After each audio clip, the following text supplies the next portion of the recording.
गौड़िया सिद्धांत में आपका बहुत बहुत स्वागत है। और हम श्रीमद् भागवत से चौथे स्कंद से जो है पुरंजन की जो कथा है उसको करने का प्रयास कर रहे हैं। राजा प्रचिन बरही जो है वो भोग विलास में फंसा हुआ था और उसने कर्म कांड, सारी उम्र कर्म कांड किया। और उसके जो 10 पुत्र परिचित थे वो घर छोड़कर तपस्या के लिए निकल गए। उनको भगवान शंकर जी के दर्शन हुए और भगवान शंकर ने उनको भगवान श्री कृष्ण की जो भक्ति है उसकी क्या विधि है उसको बतलाते हैं।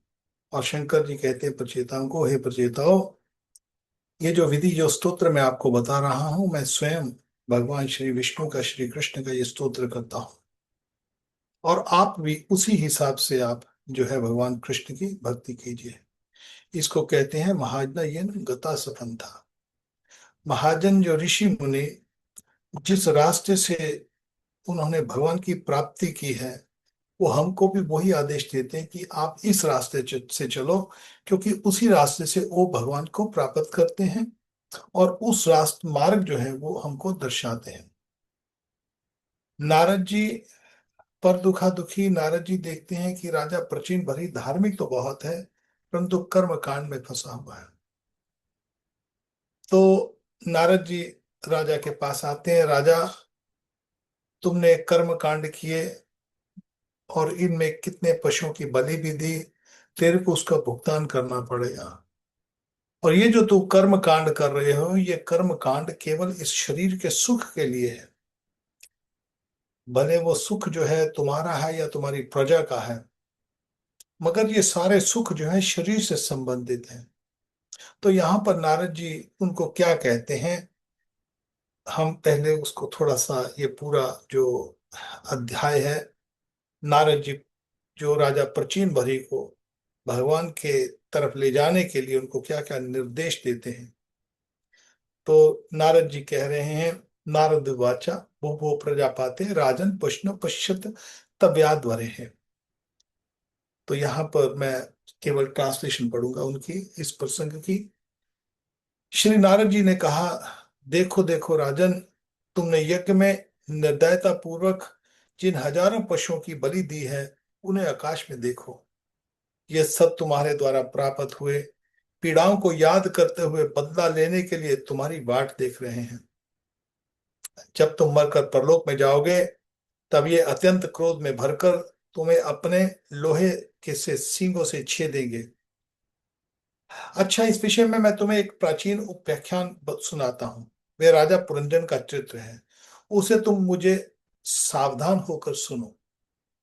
अब यहाँ पर राजा ने अपने शरीर सुख के लिए जो भी कर्म किए, अच्छे बुरे, तो नारद जी कहते हैं उसका भुगतान तो तेरे को करना पड़ेगा।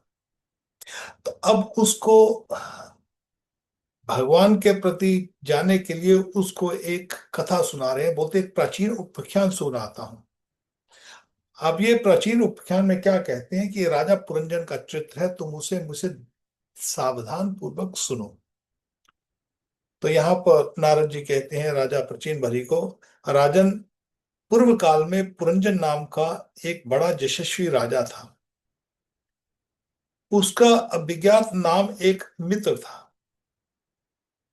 कोई भी उसकी चेष्टाओं को समझ नहीं सकता था उस मित्र। राजा पुरंजन अपने रहने योग्य स्थान की खोज में सारी पृथ्वी में घूमा, फिर भी जब उसे कोई अनुरूप स्थान न मिला तब वह कुछ उदास सा हो गया। उसे तरह तरह के भोगों की लालसा थी। उन्हें भोगने के लिए उसने समाज में जितने नगर देखे उनमें से कोई भी उसे ठीक न जचा। एक दिन उसने हिमालय के दक्षिण तटवर्ती शिखरों पर कर्म भूमि भारत खंड में एक 9 द्वारों का नगर देखा। वह सब प्रकार से सुरक्षाओं से संपन्न था।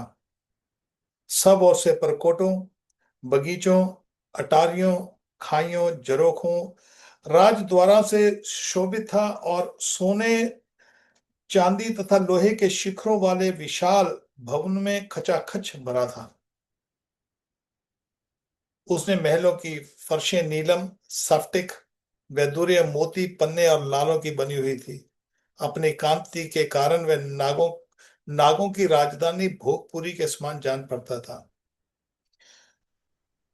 तो यहाँ पर हम सारा व्याख्यान बाद में पढ़ते हैं, पहले यहाँ पर थोड़ा सा पुरंजन के विषय में बता रहे हैं कि राजा पुरंजन था, बहुत यशस्वी था, और उसका एक मित्र था। और मगर उस मित्र की चेष्टाओं को राजा जानता नहीं था। मित्र था मगर मित्र कैसे उसकी सहायता कर सकता है, उसकी सहायता ले नहीं रहा था राजा पुरंजन। उस राजा को उस मित्र की अभिलाषाओं का पता नहीं था। और यहाँ पर जो राजा था वो राजा अपने रहने के लिए, सुख के लिए स्थान, पृथ्वी के ऊपर स्थान खोज रहा था, ये पृथ्वी के ऊपर। फिर भी उसे कोई अच्छा स्थान नहीं मिल रहा था, यहाँ पर ये लिखा है। तब तक वो उदास हो जाता है, और तरह तरह के भोगों की लालसा थी। उन्हें भोगों भोगने के लिए उसने संसार में जितने नगर देखे, उसमें कोई भी उसे ठीक से ना जचा। वो कहीं कहीं पर भी उसको कोई मिल ही नहीं रहा था, कोई स्थान नहीं मिल रहा था, कोई वहां पर जो सिचुएशन की किस तरह वो प्रसन्न हो। वास्तव में ये जो राजा पुरंजन है ना, नारद जी उसको ये कथा कह रहे हैं, ये वास्तव में राजा नहीं है। नारद जी उसको इनडायरेक्टली समझा रहे हैं। ये जो राजा पुरंजन है, जैसे ये एक स्टोरी बनाकर राजा को अवगत करवा रहे हैं कि जो आत्मज्ञान क्या है, भगवान क्या है। क्योंकि साधारणतः क्या है, हम देखते हैं कि आप विशेषकर भगवान की कथा को आप किसी को समझा नहीं सकते हैं। और लोग आजकल, कोई भगवान की कथा भी होती है, वहां पर उसको उनको आनंद आता है, जो कथाकार उसके हिसाब से कथा बताते हैं। और वास्तव में जो जितनी भी आजकल कथाएं चलती हैं, ये व्यावसायिक कथाएं चलती हैं। उनका उद्देश्य दुनिया को, इस संसार से उद्धार करना नहीं है, पैसा लेकर कथा करते हैं। और लोग भी उनसे कथा करवाते हैं, और वो भी वो कथाएं बताते हैं जिससे भगवान भगवान की कथाएं हो। मगर उन कथाओं का जो असली माध्यम होता है कि किसी ना किसी से लोगों का मनोरंजन हो, लोग उन कथाओं को और भजनों को सुनते हैं, उनको आनंद आता है, मगर इससे उद्धार नहीं होता है। क्योंकि भगवान की जो कथा है वो शुद्ध भक्त के मुख से सुननी चाहिए। वैसा भक्त जो केवल विरक्त हो, जो साधु, जिसके पास भगवान की नाम सिद्धि, सिद्ध स्वरूप जो साधु हो, केवल उससे सुनना चाहिए। यहां पर इनडायरेक्टली पुरंजन की कथा बता रहे हैं राजा प्रचीन बरही को। अब डायरेक्ट उनको बताएंगे तो राजा पुरंजन उसको एक्सेप्ट नहीं करेगा। तो यहां पर वो कह रहे हैं कि एक राजा था, उसका नाम पुरंजन था। तो पुरंजन क्या है, इस शरीर के बारे में बतला रहे हैं इनडायरेक्टली नारद जी राजा प्रचीन बरही को।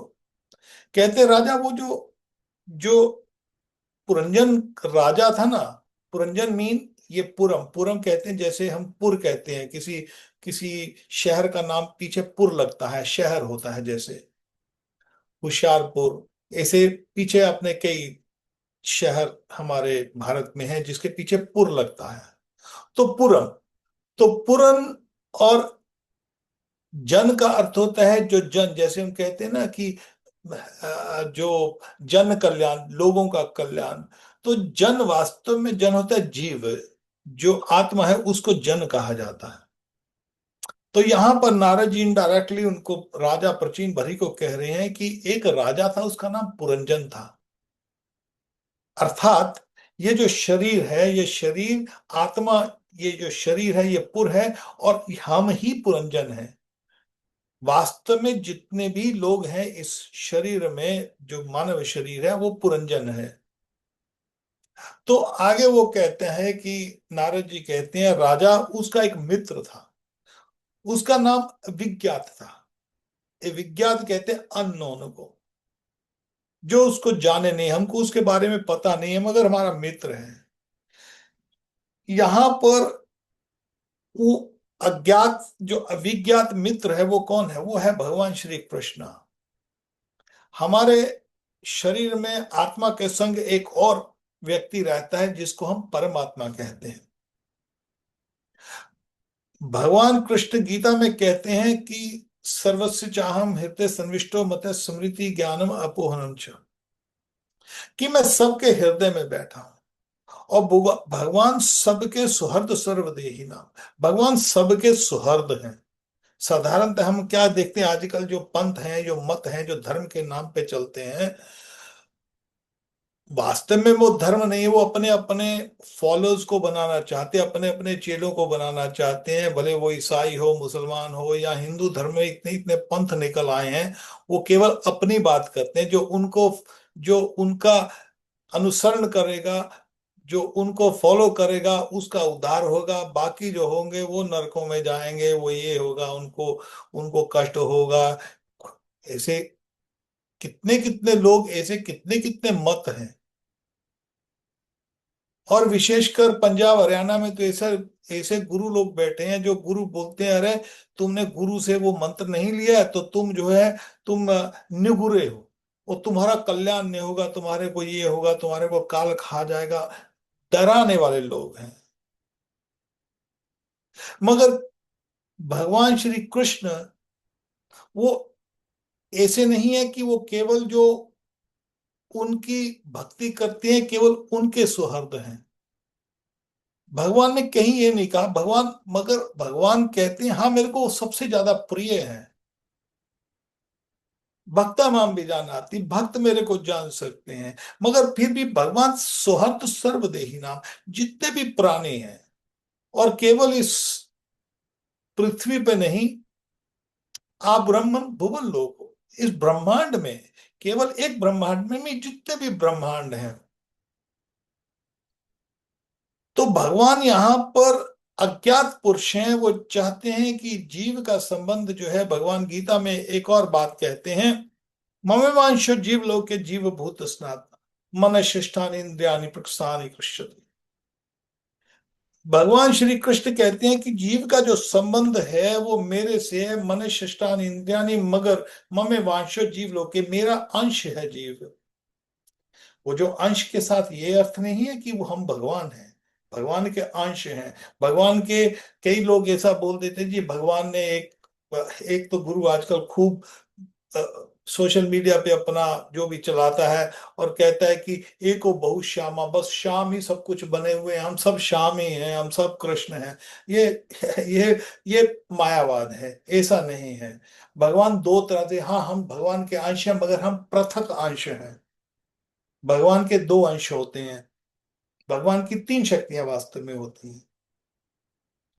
भगवान की जो अलादनी शक्ति है, बहिरंगा शक्ति है, और भगवान की स्वयं अंश शक्ति है।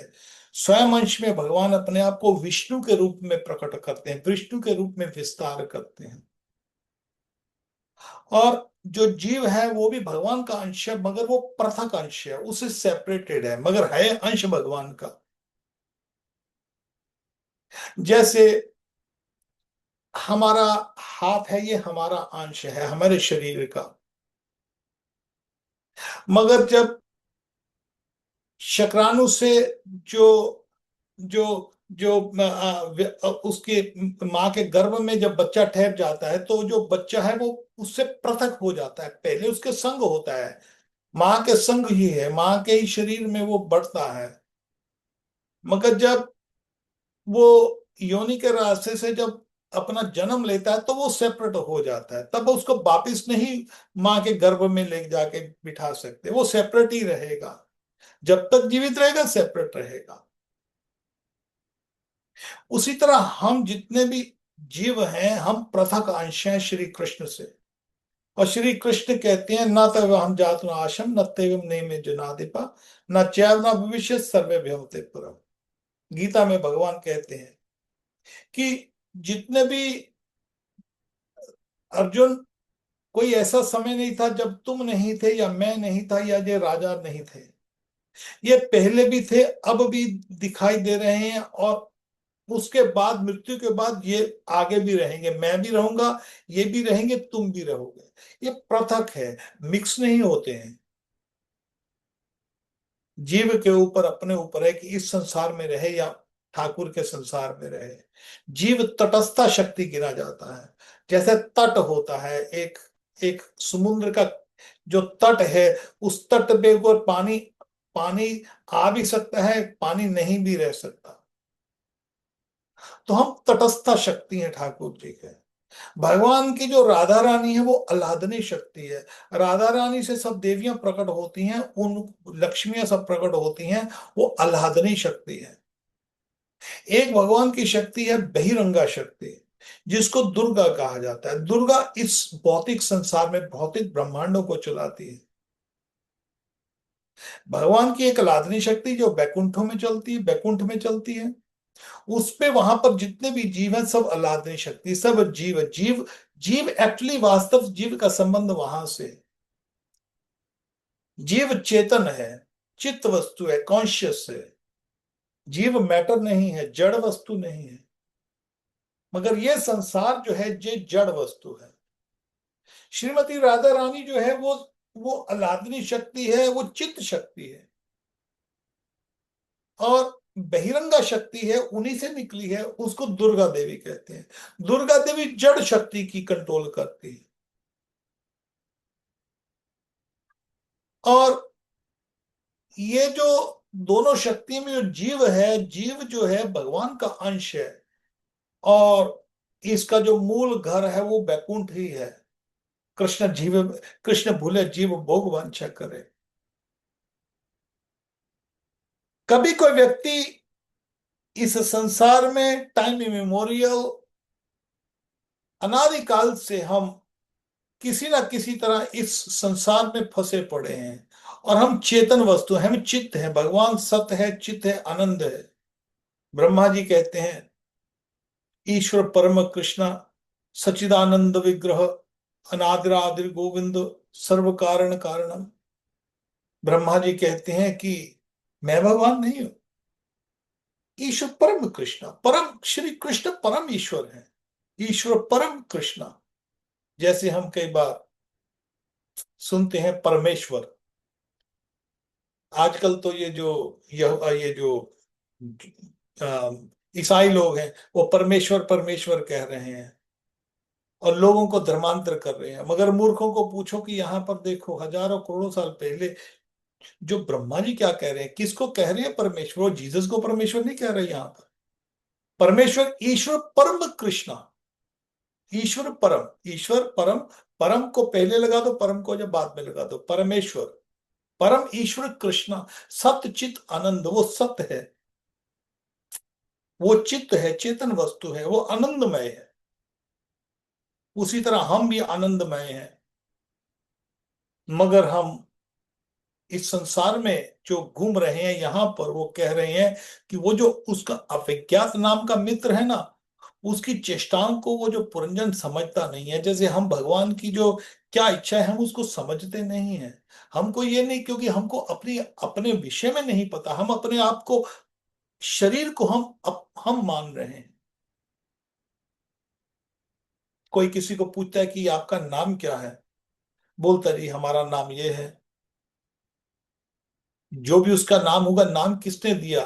परिवार वालों ने दिया उसको। मगर उस शरीर किसने दिया? माँ बाप ने दिया।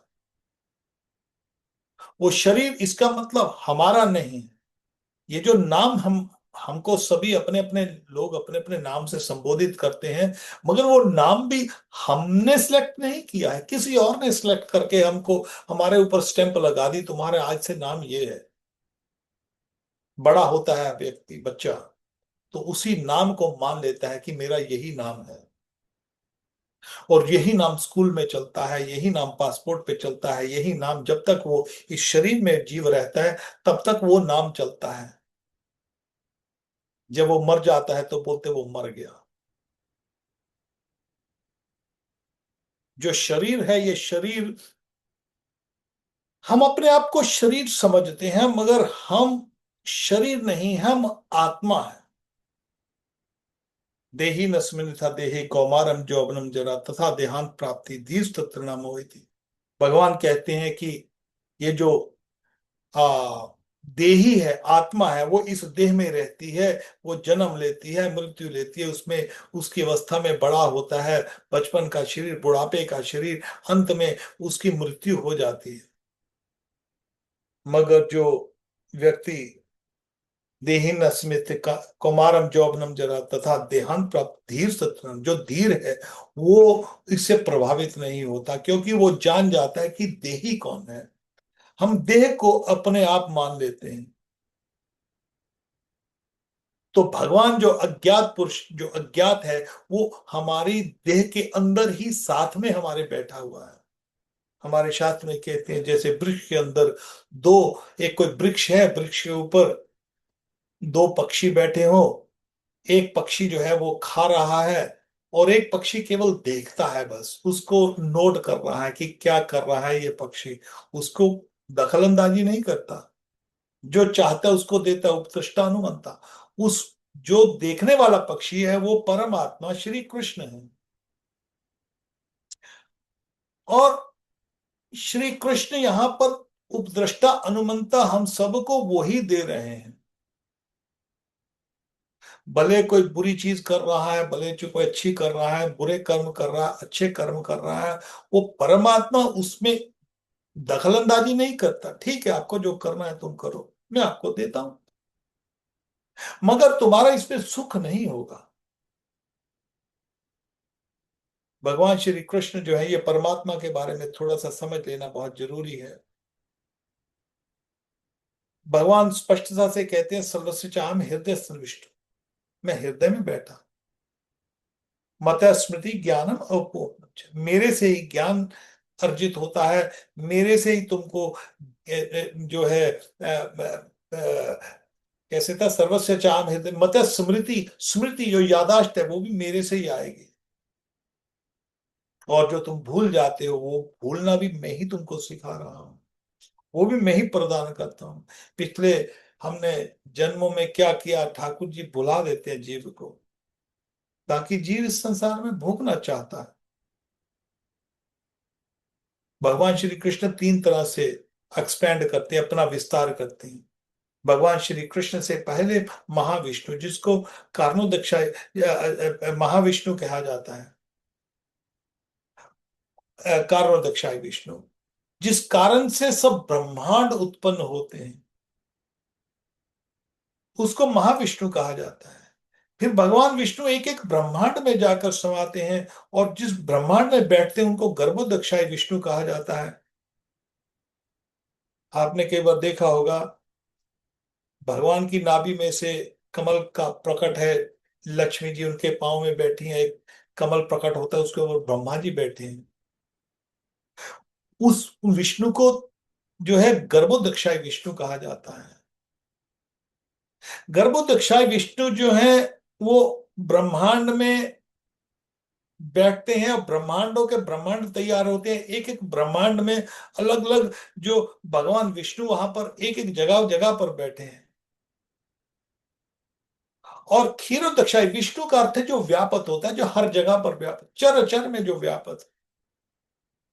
और क्षीरोदक्षाय विष्णु जो है वो परमात्मा समष्टि गुरु, जो हमको सबसे बड़ा, कई बार लोग बोलते हैं तुम्हारे पास गुरु है, तुम्हारे पास गुरु है। उनको ये नहीं पता कोई भी प्राणी गुरु के बगैर नहीं है। हर एक व्यक्ति के पास गुरु है।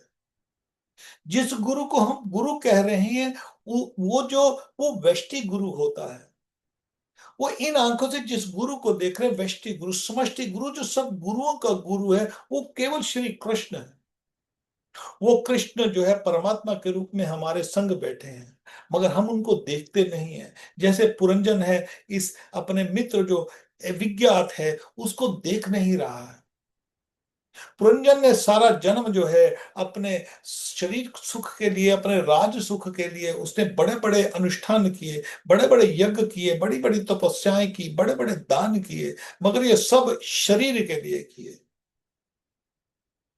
नारद जी यहां पर आकर उसको बतला रहे हैं, राजन, ये जो पुरंजन है ना, उसका एक मित्र है जो उसका नाम विज्ञात है, मगर राजा पुरंजन को उस मित्र के बारे में पता नहीं है। मित्र है, मगर मित्र की क्या जो चेष्टाएं हैं, वो मित्र क्या चाहता है, वो मित्र से कभी बात ही नहीं की है उसने, पुरंजन ने।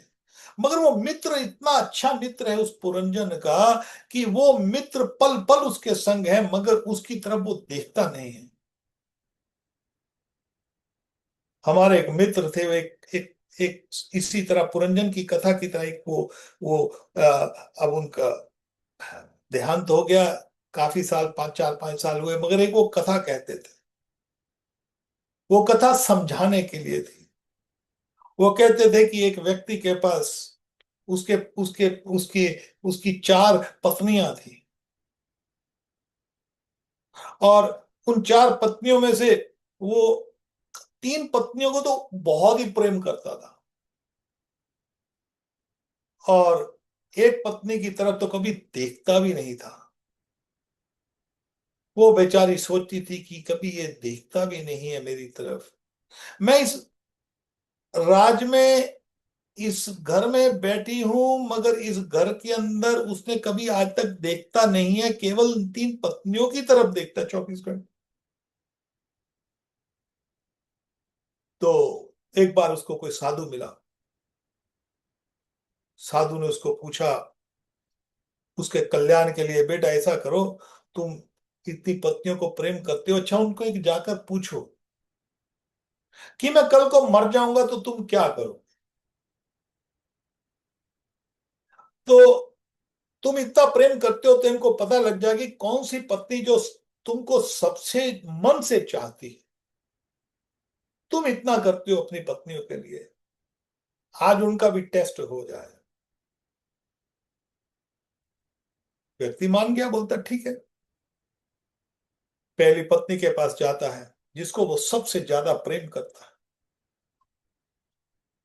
उसको कहता है कि भाग्यवान, एक बात बताओ, मैं कभी मर गया तो तुम क्या करोगे।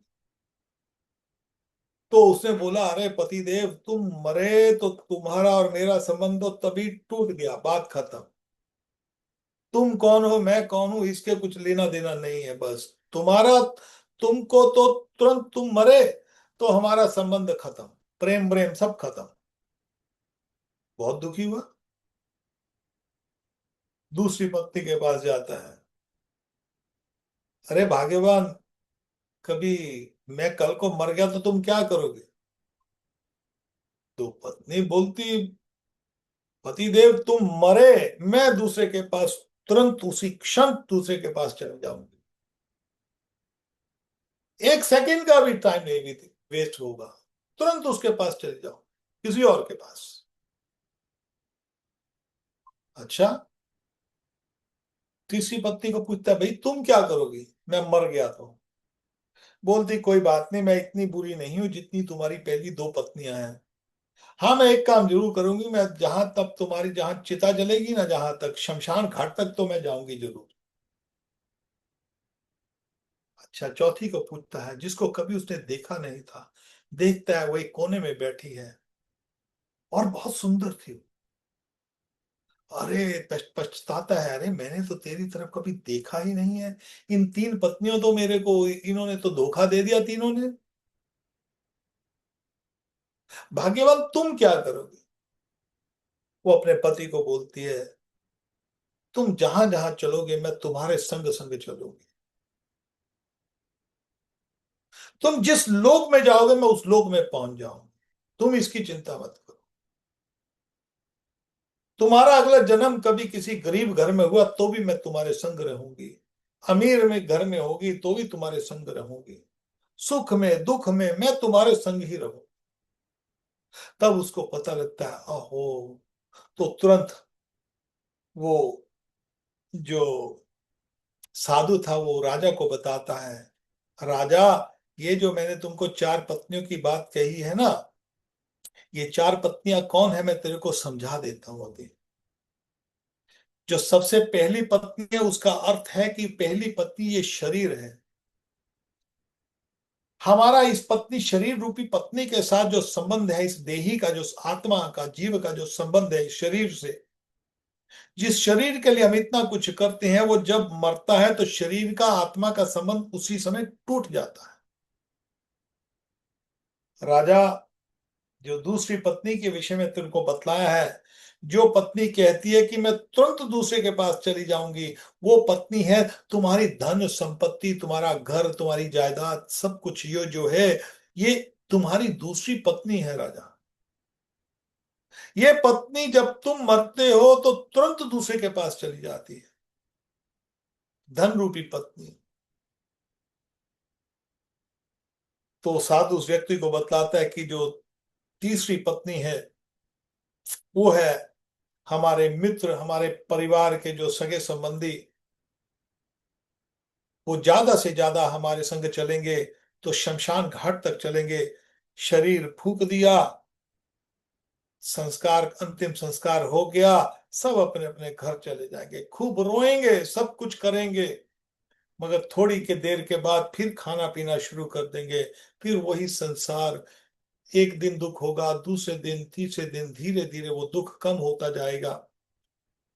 चौथी पत्नी जो है वह साक्षात श्री कृष्ण है, जो परमात्मा के रूप में भगवान, जो क्षीरोदक्षाई भगवान है श्री कृष्ण, हमारे शरीर में जो रहते हैं, हमारे संग संग जो रह रहे हैं श्री कृष्ण, वो ही हमारी चौथी पत्नी है, जो हमारे संग संग चलती है।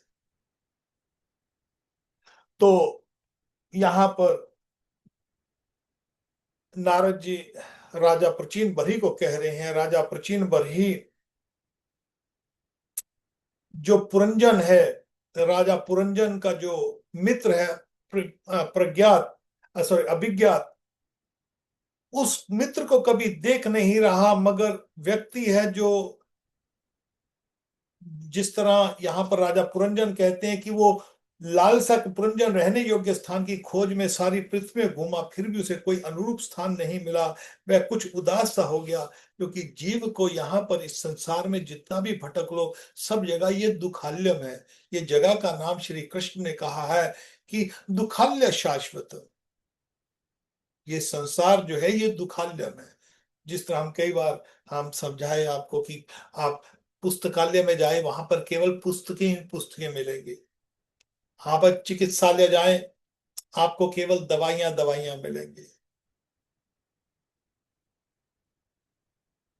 आपने कभी देखा होगा एयरपोर्ट और या ट्रेन स्टेशन में शौचालय लिखता है, वो शौचालय करने की जगह है, शौच वगैरह करने के लिए जगह शौचालय कहा जाता है। मगर ये जो जगह है, ये संसार जो है, श्री कृष्ण ने इसको दुखाल्य से संबोधित किया, दुखाल्य अशाश्वत। यहां पर हमेशा के लिए दुख रहते हैं, यहां पर सुख मिल नहीं सकता, क्योंकि है ही नहीं। जिस जगह पर जो चीज होगी वही तो मिलेगी ना। जिस जगह पर वो वस्तु है ही नहीं, वो मिलेगी कैसे? तो भगवान शाश्वत कहते हैं, मिल भी जाए तो बहुत टेम्परेरी है। तो यहाँ जो राजा पुरंजन है वो सुख के लिए ढूंढ रहा है। जिस तरह हम ये शरीर, हम पुरंजन हैं, हमारे हृदय में हमारी आत्मा के संग श्री कृष्ण हमारे संग बैठे हैं, और मगर हम बाहर सुख ढूंढ रहे हैं शरीर से संबंधित। शरीर में सुख है नहीं। जन्म लेते हैं, जन्म बहुत कष्टदायी होता है। माँ के गर्भ में बच्चा है, वो भी फंस कर रहता है, माँ को कष्ट होता है। जन्म में कष्ट है, मृत्यु में सबको पता कष्ट है ही है। और जैसे जैसे हम बढ़ते हैं इस संसार में, हमको कोई ना कोई बीमारी, छोटी मोटी, किसी को छोटी, किसी को मोटी, किसी को कैसी ना किसी ना बीमारी में, सब लोग उसमें समय समय पर वो आती रहती है। और फिर बुढ़ापा, बुढ़ापा में शरीर जब बूढ़ा होता है तो हमारी इंद्रियां जो है वो भी बूढ़ी हो जाती हैं। जैसे गाड़ी होती है, गाड़ी के पुर्जे सारा चलते रहे, तो ऑफ कोर्स गाड़ी को रेस्ट चाहिए, तो फिर ये जो शरीर है ये गाड़ी रूप शरीर है। कोई ऐसी गाड़ी हो मिले, वो चलती ही जाए, चलती ही जाए, चलती ही जाए, मगर उसको कई बार बोलते भी थोड़ा सा इंजन ज्यादा गर्म हो गया, इसको थोड़ा सा बंद कर दो। तो ठाकुर भी हमारे लिए यही व्यवस्था करते हैं। ठाकुर जी ने हमारे लिए 84 लाख योनियां बनाई हैं, इसी कारण बनाई हैं। 100 साल गाड़ी चली है, बहुत चल गई, पुरानी हो गई है, ठीक है, अभी इसको नई गाड़ी में जाना पड़ेगा। गाड़ी एक के बाद दूसरी गाड़ी चेंज होती रहती है। क्योंकि यहाँ पर दुख मिलेगा नहीं, आत्मा जो सुख की जो आत्म सुख है, आनंदमय है, वो ढूंढ रहा है आनंद। जिस तरह आप कई बार हम एक आप देखिए, एक मृग तृष्णा कहते हैं उसको, जिस तरह आपके कस्तूरी मृग जो है, हिरण है, उसके उसके पेट के अंदर कस्तूरी होती है, मगर उसको उसकी जब उसको खुशबू आती है तो वो ढूंढता है, अरे कहाँ से खुशबू आ रही है। वो जंगल में इधर उधर ढूंढता है, वो वास्तव में वो उस खुशबू को ढूंढ रहा है। वो एक एक पेड़ पर जाकर एक एक पेड़ के फूलों को वो सूंघने की कोशिश करता है, सूंघता है, मगर देखता है वो खुशबू नहीं है जो उसको मैं ढूंढ रहा हूं। हिरन जंगल में जगह जगह पर ढूंढता है, मगर उसको ये नहीं पता कि वो जो खुशबू है वो बाहर नहीं है, वो उसके अंदर है। आत्मा की जो आत्मा जो है आनंदमय है।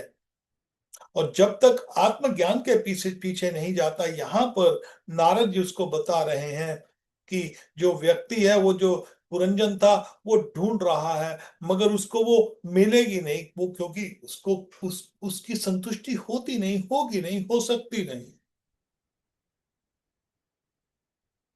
क्योंकि वो जो आनंद है वो परमानेंट आनंद है।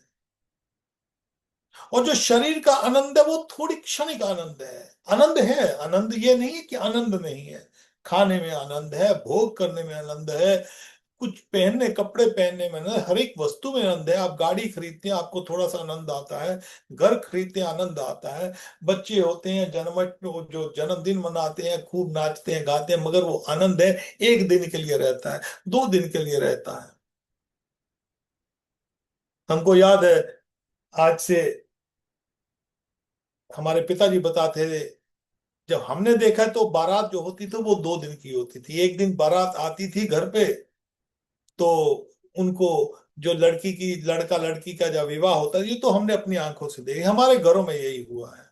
एक दिन बारात आती थी, उसको सबको रहने का, उनको उनको किसी पुराने जमाने में वो होटल वोटल नहीं होते थे, धर्मशालाएं होती थी, तो उनका अरेंजमेंट किया जाता था। तो फिर रात को वो जो दूल्हा है वो खूब वो घोड़ी पे चढ़कर आता था, खूब पटाखे उठाके हुए, उनको सब खाना पिलाना रात का हुआ। सुबह को ब्रह्म मुहूर्त में, जो मुहूर्त हो, जो जो जो विवाह होते हैं ना, वास्तव में हमको एक और बात याद आई, सुबह सुबह होते हैं, जो सुबह ब्रह्म मुहूर्त में दिन के समय पे, दिन में यज्ञ होते हैं।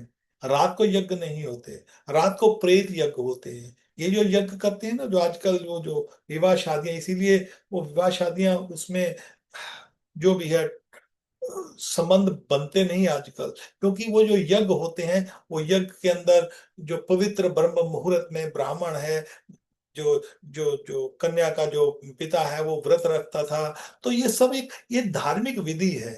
मगर आजकल ये विवाह शादियां है ही नहीं, विवाह शादियां नहीं, इसलिए डिवोर्स तलाक होते हैं। जो कि हमारे हिंदू धर्म में तो तलाक और डिवोर्स है ही नहीं, ये तो मुसलमानों का शब्द है। मगर फिर भी आजकल जो जो जो विवाह टूटते हैं, उसका कारण ही ये है, क्योंकि विवाह में जो जो भी कर रहे हैं, जो मांस भक्षण कर रहे हैं, ड्रग्स खा रहे हैं, शराब पी रहे हैं, अश्लील डांस हो रहा है, तो वहां पर देवता किधर आएंगे? देवता आएंगे नहीं। देवता के वहीं पर जाते हैं जहां पर शुद्धता हो, जहां पर यज्ञ का प्रावधान हो। हमको एक बात याद आती इसी पे, जो जो जीव है, 84 लाख योनियां है वास्तव में। जल जानव लक्षाणी स्थावरा लक्ष्मी कर्म रुद्र संका पक्षनाम दस त्रिश लक्षाणी पशुआ चतुर्लक्षाणी मानुषः। 84 लाख योनियां है। 9 लाख जीव जो है वो जल में रहते हैं, समुद्र में, पानी में रहते हैं। स्थावरा लक्ष्य विंशति, जो 20 लाख पौधे वगैरह, वृक्ष वगैरह, ये सब 20 लाख तरह की अलग अलग योनियां हैं। कर्म रुद्र संख्या का 11 लाख कीड़े मकोड़े जो हैं। पक्ष नाम 10 लक्षण, पक्षी हैं जो उड़ने वाले आकाश में 10 लाख तरह। त्रिक्ष लक्षाणी पशु, 30 लाख पशु, हाथी घोड़ा जो चलने वाले हैं। चतुर्लक्षाणी मानुषा, 4 लाख मनुष्य की योनियां हैं। तरह तरह के जो ये जो योनियों में व्यक्ति भटकता है, सिर्फ किस कारण? सुख प्राप्ति के कारण, मगर सुख मिलता नहीं। पुष्य प्रकृतो ही भुंक्ते प्रज्ञान गुना कारणम गुण संगो सत्सत जोनि जन्म सुख। श्री कृष्ण गीता में कहते हैं अपने संस्कारों के कारण, इच्छाओं और वासनाओं के कारण हमको वही शरीर मिलता है जो हमारी इच्छाएं और जो हमारी वासनाएं हैं। जैसे हम देखें अभी यहां पर टेलीविजन के ऊपर आप देखोगे, साधना टीवी पर आप ये प्रवचन सुन रहे हैं। क्यों सुन रहे हैं? इसमें आपके संस्कार हैं, कोई को पुण्य संस्कार हैं कि चलो भाई आज पुरंजन की कथा चल रही है, आज पुरंजन की कथा बैठकर सुनते हैं। तो आपके संस्कार जो है इस कथा को सुनने में लगा रहे हैं। आपकी इच्छा इस कथा को सुनने में लगा रही है। कोई ऐसे लोग भी होंगे जो यहां पर अभी बोलेंगे चलो भाई किसी किसी पब में चलते हैं, किसी रेस्टोरेंट में जाकर वहां पर मांस मदिरा खाएंगे, कुछ करेंगे। कोई नाइट क्लब में जाएंगे। यहाँ पर भी 9 साढ़े 9 बजे हैं रात के इंडिया में। तो कोई सोचेंगे, कुछ लोगों के संस्कार हैं कि वो क्लब में जाकर डांस वांस करेंगे, अश्लील डांस करेंगे, जो गाने गाएंगे, जो भी कुछ करेंगे। ये उनके संस्कार उनको वहां ले जाते हैं। ये केवल संस्कार हैं जो हमको एक जगह से दूसरी जगह पर ले जा रहे हैं। हमारी इच्छा वासनाओं को संस्कार ले जाते हैं। और गलती से हम कभी दूसरी जगह पर पहुंच भी जाए तो वहां पर व्यक्ति टिकेगा नहीं। जैसे मान लो कोई व्यक्ति अभी इस कथा को सुन रहा है, अब उसके मन में उसके संस्कार जो हैं वो अश्लीलता देखने के लिए हैं। वो इस कथा को लगाएंगे, एक अरे नहीं नहीं, हम कथा थोड़ी सुनने के लिए, एकदम अपने मोबाइल फोन के ऊपर या टीवी के ऊपर उसका चैनल चेंज कर कर वो अश्लील गाने सुनने लग जाएं, क्योंकि वो संस्कार यहाँ पर टिक नहीं और टिकेंगे नहीं इस कथा में। उनके पास संस्कार नहीं है कथा सुनने। और जिसके पास ठाकुर जी की कथा, कृष्ण की कथा सुनने के संस्कार होंगे, वो लोग मोबाइल पर ऑन करेंगे, मगर मान लो कोई अश्लील फोटो आ गई या वीडियो आ गई, वो तुरंत उसको स्क्रॉल कर देगा। अरे ये नहीं सुनना, क्योंकि उसके संस्कार उसको देखना नहीं चाहते। वो तुरंत उस कथा के ऊपर जाएंगे कि चलो इस कथा का संस्कार, कथा को सुने। पुरंजन की कथा चल रही है आज, तो पुरंजन की कथा साधना टीवी पर सुनते हैं। ये संस्कार हमको इसी तरह, जब हम मरते हैं, इस हमारा जो जब हम इस शरीर में, जब हमारी मृत्यु आएगी तो हम दूसरे शरीर में चले जाएंगे। जाससे ध्रुव मृत्यु ध्रुव, ये अवश्य है, व्यक्ति की मृत्यु होगी और ये अवश्य उसको अगला जन्म मिलेगा तथा देहांत प्राप्ति। मगर कहां पर जन्म मिलेगा? जो इस यम यम वापी स्वर्ण भावम तजन्ते कलेवरम तम तम अवेद कौन्त्या सदा तद भाव भाविता। जिस तरह की हमारी सोच होगी, जिस तरह का हमारा इस जीवन में संस्कार होगा, वही संस्कार हमको अगला जन्म निर्धारित कर देगा। अपने आप उस जगह पर पहुंच जाओगे। और कभी गलती से उस जगह पर ना पहुंचे, जैसे कि व्यक्ति है, उसके संस्कार यहां पर बहुत बुरे हैं और मृत्यु के बाद वो गलती से किसी जगह पर पहुंच गया, यहां पर संस्कार तो बुरे ही चाहिए ना, उसका वहां पर गर्भपात हो जाएगा, क्योंकि वो उस जगह पर जाने की उसके पास संस्कार नहीं है। उसका गर्भपात हो जाएगा। और गर्भपात नहीं भी हुआ, मान लो उसने बहुत पवित्र घर में भी जन्म ले लिया हो, किसी ना किसी तरह किसी कारणवश, मगर वहां पर वो दुष्टता को करेगा। अच्छे ब्राह्मण घर के घर जन्म लेने के बाद भी वो मांस मदिरा सब पाप करेगा, क्योंकि उसके पास संस्कार नहीं है। ये जो संस्कार हैं, ये जो हमारे कर्म हैं, ये कर्म हमको अपने आप खींच कर ले जाते हैं। और कर्म ही जो हमको हमारा अगला जन्म निर्धारित कर देते हैं। जिस तरह वो कर्म हमको वैसे शरीर में, उसी शरीर में चले जाएंगे इस जन्म के कर्मों के हिसाब से। जिस तरह जो जो आप देखते हैं, किसान है, किसान यहाँ पर जो भी बोएगा वो वही कटेगा, 6 महीने बाद, 3 महीने के बाद वही फसल फसल निकलेगी, कोई और फसल नहीं निकलेगी। यहाँ पर पुरंजन को प्राचीन बरी, राजा प्राचीन बरी बता रहे हैं कि जो पुरंजन है वो सुख ढूंढ रहा है, मगर उस सुख मिल नहीं रहे, क्योंकि सुख है नहीं यहाँ पर। जो खेती किया वही निकलेगी, अगला जन्म में वही हमको मिलेगा। और जिस तरह अगला जन्म है, आप इस तरह देख लीजिए, जैसे कोई व्यक्ति है, इस जन्म में मरता है, थोड़ी देर के लिए समझो आपकी आपकी इस शरीर से भूल जाते हो, और अगली बार सोते तो इस शरीर में हो। आखिर जी, जो हम रोज सोते हैं, हर रोज सोते हैं, सुबह को फिर उठ जाते हैं, हर रोज सोते हैं, सुबह को फिर उठ जाते हैं। मगर एक दिन ऐसी नींद आती है, उस नींद में इस शरीर में नहीं व्यक्ति उठेगा, वो किसी और शरीर में उठेगा। और जिस शरीर में उठेगा वो यही सोचेगा कि मैं वही शरीर हूं। मगर जिस शरीर में कैसे उठेगा, उस शरीर में जाकर, जिस तरह किसी वस्तु को आप शीशे के सामने रख दीजिए, शीशे में वही आपको छवि दिखाई देने लग जाएगी, जैसा वो शरीर है, जैसा वो वस्तु है, सॉरी, कोई भी वस्तु।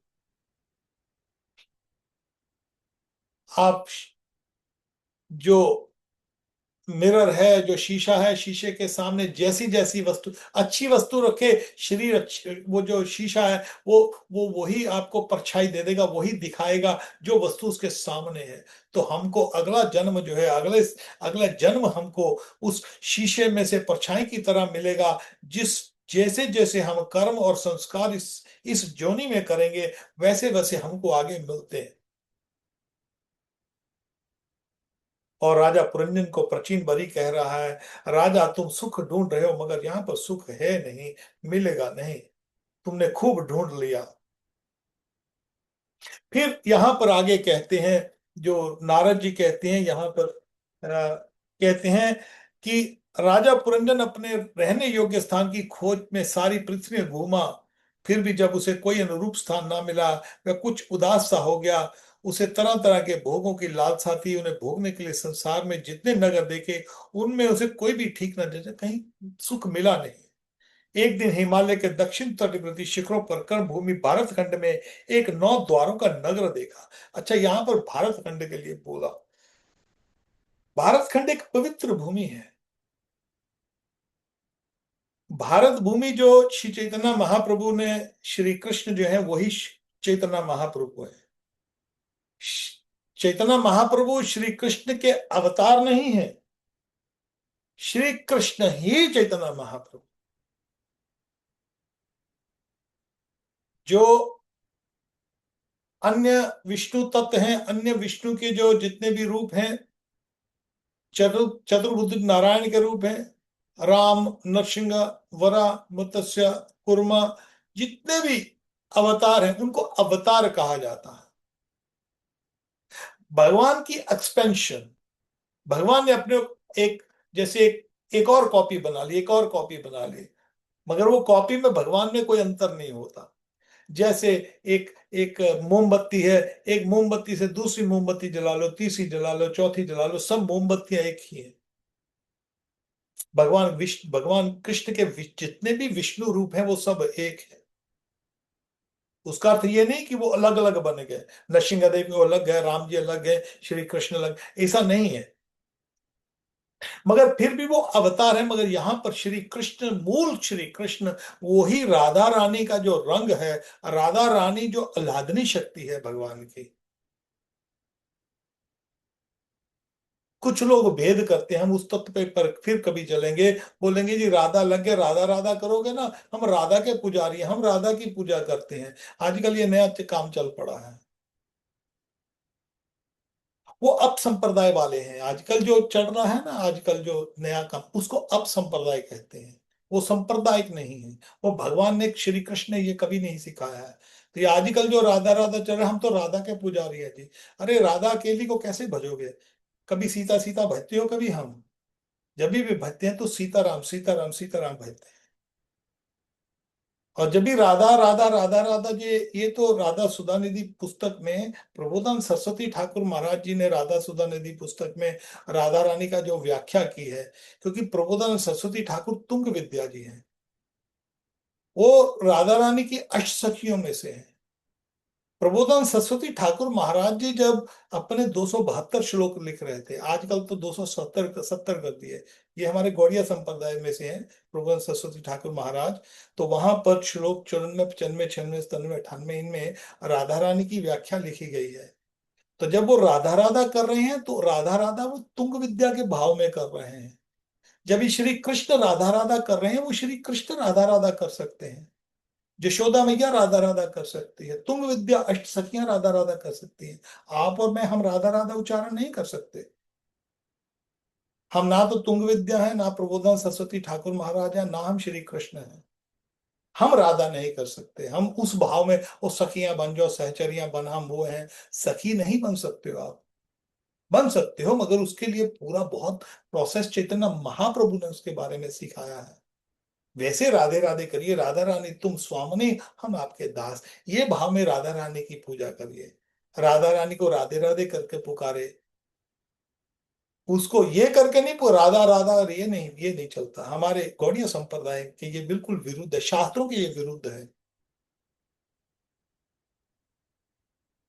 तो खैर, हम किस बात पे चाह रहे हैं, और दूसरे हम उसमें खैर यहाँ पर भोगने के लिए जो जो नारद जी कह रहे हैं कि पुरंजन को, जो पुरंजन यहाँ पर अब ढूंढ रहा है, उसको सुख मिल नहीं रहा।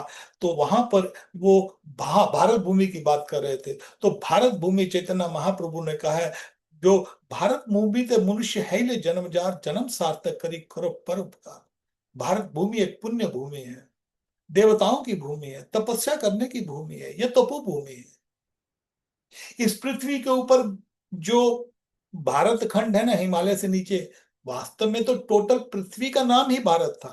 धीरे धीरे वो कटता गया कटता गया कटता गया कटता गया, थोड़ा रह गया। मगर जो भारत भूमि जो जन्म है, वास्तव में ये जो स्थली है, आ, कन्या ऊपर से, हिमालय से कन्याकुमारी तक, ये जो है, ये तपोभूमि है।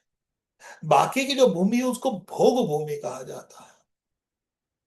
जितनी भी विदेशी, जो जैसे मंगोलियन है, रशिया है, ये चाइना है, ये सब, यहाँ यूरोप, ये सब, ये भोग भूमिया है यहाँ। श्री चैतन्य महाप्रभु ने कहा, जिसका भारत में जन्म होता है, भारत जो है वो एक, वो योग भूमि है। तो यहाँ पर नारद जी कह रहे हैं, हिमालय के दक्षिण तटवर्ती शिखरों पर कर्म भूमि भारत खंड, जो हिमालय का दक्षिण एरिया है। हिमालय ऊपर नॉर्थ में, हिमालय के नीचे जो जगह है, ये पवित्र भूमि है, ऋषि मुनियों की भूमि है। ये दुर्भाग्य है कि आजकल जो कलयुग के प्रभाव में लोग अपने गीता नहीं पढ़ते, शास्त्र नहीं पढ़ते, और उनके ना पढ़ने के कारण, अज्ञानता के कारण, जो लोग हैं वो ईसाई लोग हैं, जो पैसा दे देकर गरीब लोगों का धर्मांतर कर रहे हैं।